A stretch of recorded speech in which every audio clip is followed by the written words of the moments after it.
Lomé va bien et Lomé se porte mieux, n'est-ce pas? À Lomé, cité où l'art de la diplomatie se pratique en clair-obscur, comme un galant qui courtise sa belle à la chandelle éteinte.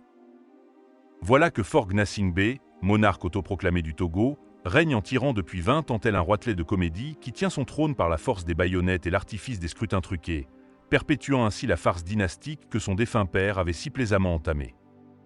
Lomé, loin de l'image d'Épinal d'une simple capitale administrative d'un petit État côtier, la ville s'est muée en un carrefour stratégique où se nouent des transactions opaques, se négocient des bouleversements politiques régionaux et se déploient des rhétoriques panafricaines parfois déconnectées de toute substance.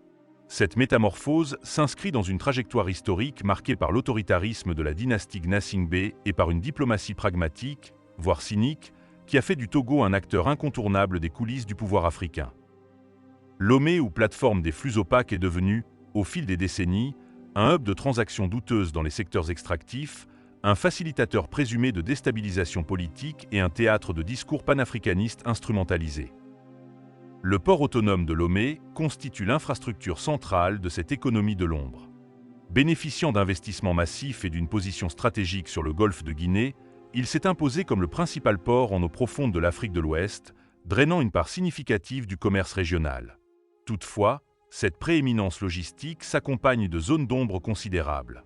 Les mécanismes de surveillance douanière, régulièrement dénoncés comme défaillants par des organisations internationales, facilitent le transit de marchandises dont la traçabilité demeure problématique.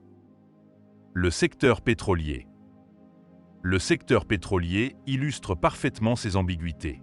Bien que le Togo ne soit pas un producteur majeur d'hydrocarbures, Lomé s'est positionné comme une plateforme de négoce pétrolier. Des sociétés de trading y ont établi leurs bureaux, profitant d'une régulation fiscale accommodante et d'une discrétion administrative propice aux transactions offshore. Plusieurs enquêtes journalistiques ont mis en lumière le rôle présumé de Lomé dans des circuits de blanchiment liés au pétrole nigérian, détournés par des réseaux mafieux avant d'être revendus sur les marchés internationaux. Cette économie de bunkering profite d'une complicité tacite des autorités togolaises, qui tirent bénéfice des retombées financières sans assumer la responsabilité politique de ces trafics. L'or togolais, une production fantôme aux origines troubles.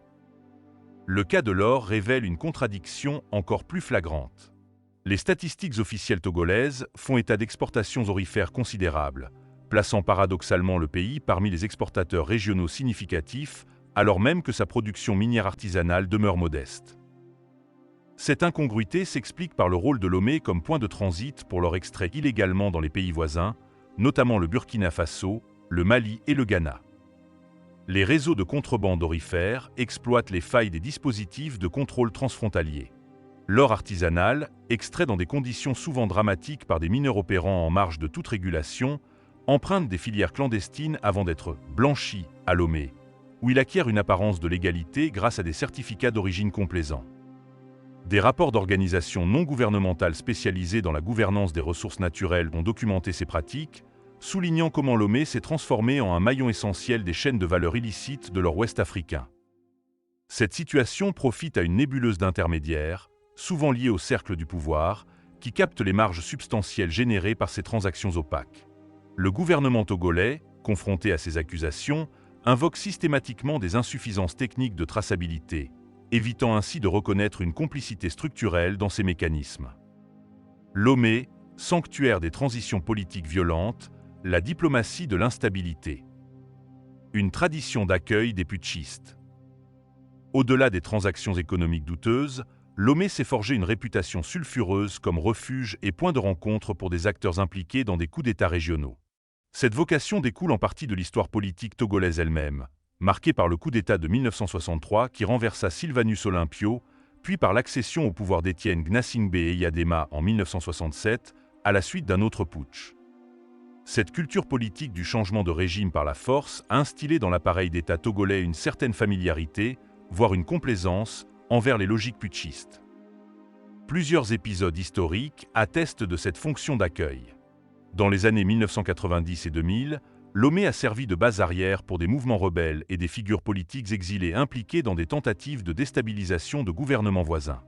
Le cas du Libéria est emblématique. Durant les guerres civiles qui ont déchiré ce pays, Lomé a été identifié comme un point de transit pour les armes et un lieu de négociation entre factions rebelles, avec la bénédiction tacite des autorités togolaises. La vague putschiste récente, complicité ou opportunisme. La séquence récente de coups d'État au Mali 2020-2021, en Guinée 2021, au Burkina Faso 2022, 2 fois, et au Niger 2023, a ravivé les interrogations sur le rôle de Lomé. Si les preuves directes d'une implication togolaise dans la planification de ces putschs demeurent ténues, des indices convergents suggèrent que la capitale togolaise a pu servir de lieu de rencontre discret pour certains acteurs impliqués dans ces bouleversements. La diplomatie togolaise, sous la férule de Faure Gnassingbé, cultive une posture ambivalente. Publiquement, le Togo affiche un soutien aux institutions démocratiques et condamne les changements anticonstitutionnels. Dans les faits, Lomé maintient des canaux de dialogue avec les nouvelles autorités militaires, se positionnant comme médiateur potentiel tout en préservant des intérêts économiques et sécuritaires. Cette stratégie d'équilibriste permet au Togo de tirer profit des reconfigurations géopolitiques. En se présentant comme un partenaire stable dans un environnement sahélien volatile, Lomé attire des investissements et des partenariats sécuritaires, notamment avec des puissances occidentales inquiètes de l'expansion djihadiste. Simultanément, en entretenant des relations discrètes avec les putschistes, le régime togolais s'assure une influence dans les nouvelles configurations de pouvoir, perpétuant ainsi une tradition de diplomatie cynique. Le théâtre du panafricanisme de façade. Forums et sommets. Lomé s'est également spécialisé dans l'accueil de conférences et de sommets se réclamant du panafricanisme. Ces événements, souvent organisés avec un apparat considérable, drainent des personnalités politiques, des intellectuels autoproclamés et des activistes dont la sincérité de l'engagement panafricain peut légitimement être questionnée. Le panafricanisme, idéologie historiquement porteuse d'émancipation et d'unité continentale, se trouve ainsi instrumentalisé au service de stratégies de légitimation politique et de réseautage d'affaires. Ces rassemblements fonctionnent selon une logique bien rodée. Des discours enflammés dénonçant l'impérialisme et célébrant la souveraineté africaine sont prononcés dans des hôtels de luxe, financés par des fonds dont la provenance demeure opaque. Les participants, souvent des figures politiques en quête de réhabilitation ou des entrepreneurs cherchant à étendre leur réseau, se drapent dans les oripeaux du combat panafricain tout en poursuivant des agendas strictement personnels. Les figures controversées du panafricanisme togolais.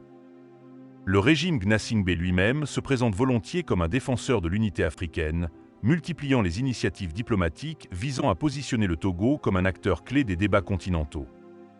Cette posture contraste violemment avec la réalité d'un pouvoir autoritaire, régulièrement épinglé pour violation des droits humains, répression de l'opposition et verrouillage de l'espace démocratique. Certaines personnalités gravitant dans l'orbite de Lomé incarnent cette contradiction. Des intellectuels et activistes, parfois dotés d'une certaine audience médiatique, développent un discours panafricaniste radical tout en bénéficiant des largesses du régime togolais. Leur rhétorique anti-impérialiste sert de paravent à des pratiques clientélistes et à une défense implicite des autocrates africains, au nom d'une prétendue souveraineté qui n'est autre que l'immunité des élites prédatrices. Ces dynamiques illustrent une dérive contemporaine du panafricanisme, transformée en étendard idéologique pour des régimes et des individus qui trahissent ses principes fondamentaux. Lomé, en accueillant ces mascarades, se fait complice de cette perversion intellectuelle et politique.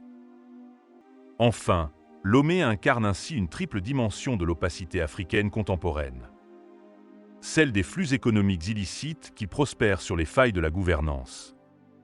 Celle des stratégies géopolitiques cyniques qui font du chaos régional une opportunité.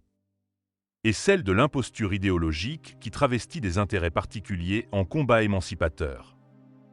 Cette configuration n'est pas le fruit du hasard, mais résulte d'un choix délibéré des élites togolaises qui ont fait de l'ambiguïté leur marque de fabrique diplomatique. Le cas de Lomé invite à une réflexion plus large sur les espaces interstitiels de la mondialisation, ces zones grises où se déploient des pratiques que les cadres normatifs officiels peinent à réguler. Il souligne également les limites des discours sur la bonne gouvernance lorsqu'ils se heurtent à des systèmes politiques dont la survie dépend précisément du maintien de ces opacités. Pour les citoyens togolais, pris en otage par un régime qui prospère sur ces arrangements troubles, l'espoir d'un changement démocratique se heurte à la résilience d'une architecture de pouvoir adossée à des réseaux transnationaux puissants. Quant aux partenaires internationaux du Togo, leur complaisance face à ces dérives, motivée par des calculs géostratégiques à court terme, contribue à perpétuer un statu quo délétère. Lomé restera-t-elle durablement cette capitale de l'ombre, Ou émergera-t-il des forces capables de réorienter le Togo vers une trajectoire de transparence et de dignité?